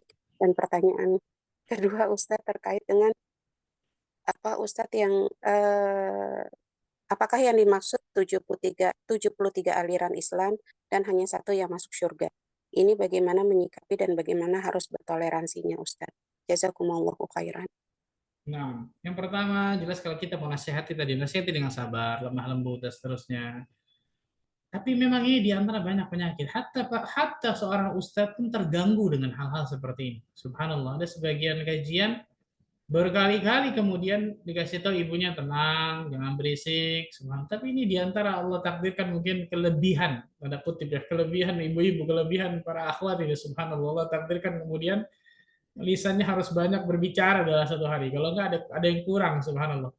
Tapi ini nggak baik. Ini nggak baik. Ini bukan adab yang baik. Apalagi dalam majelis ilmu. Apalagi sampai mengganggu orang zalim. Ini nggak boleh. Subhanallah. Maka nasihati dengan baik, dengan cara lemah lembut. Kalau itu terus menerus dan seterusnya, maka kasih tahu yang berwenang. Nah, bukan pihak berwajib, ini berwenang saya panitia atau DKM kajian yang memang itu yang menegurnya nanti. Kalau kita sudah nasihati, sudah negur dengan cara yang baik, tapi berulang-ulang, maka jangan kita nanti mungkin misal, Afwan jangan di sini, bebek di luar kalau memang mau ngobrol misal. Tapi jangan kita yang ngomong, lebih ahsannya. Yang ahsan itu yang punya hajat. Entah itu DKM masjid, entah itu MT-nya mungkin, entah itu panitia dan seterusnya. Itu lebih ahsan. Itu lebih baik supaya nanti nggak berantem akhirnya ujung-ujungnya sama kita, subhanallah. Tapi ini memang pelajaran, oh subhanallah, ini pelajaran besar ini. Banyak yang seperti ini yang tidak menjadikan adab yang baik ketika nuntut ilmu agama Allah. Ini salah besar. Kemudian yang terakhir tentang masalah 73 golongan. Nabi SAW menyebutkan akan terpecah umatku menjadi 73 golongan, 72 itu masuk neraka, satu akan masuk surga. 72 yang masuk neraka kata para ulama adalah mereka masih muslim tapi salah jalan. Jadi mereka masuk ke neraka itu tidak kekal. Mereka masuk neraka tidak. Kenapa? Karena mereka masih muslim. Rasul menyebutkan sataftariqu ummati, akan terpecah umatku. Berarti umat Islam, masih Islam dia. Nah, hanya satu kemudian yang langsung masuk dalam surga. Siapa itu? Ma ana alaihi al-yaum wa ashabi. Salah satu riwayat menyebutkan apa yang aku dan para sahabatku berpegang kepadanya. Apa yang aku dan para sahabatku berada di atasnya.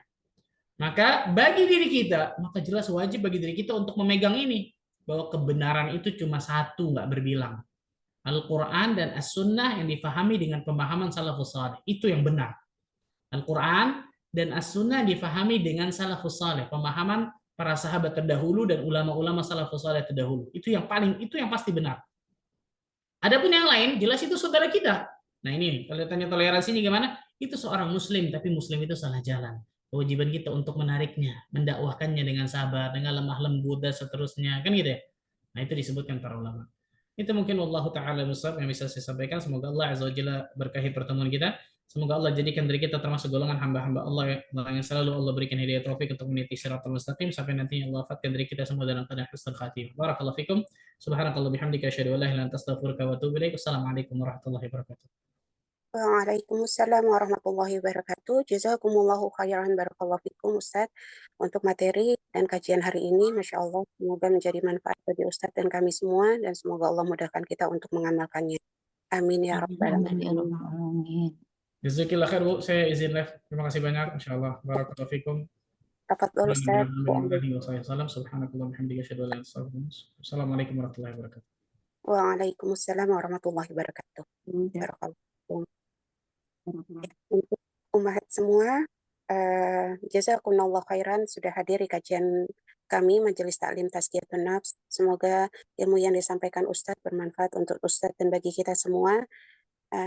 Semoga di kesempatan berikutnya Allah mudahkan lagi untuk hadir. Dan saya hari ini mohon maaf bila tidak semua pertanyaan bisa Anda bacakan karena keterbatasan waktu. Dan semoga Allah memberkahi kita semua. Subhanakallahumma wa bihamdika. Asyhadu an la ilaha illa anta astaghfiruka wa atubu ilaik. Salam.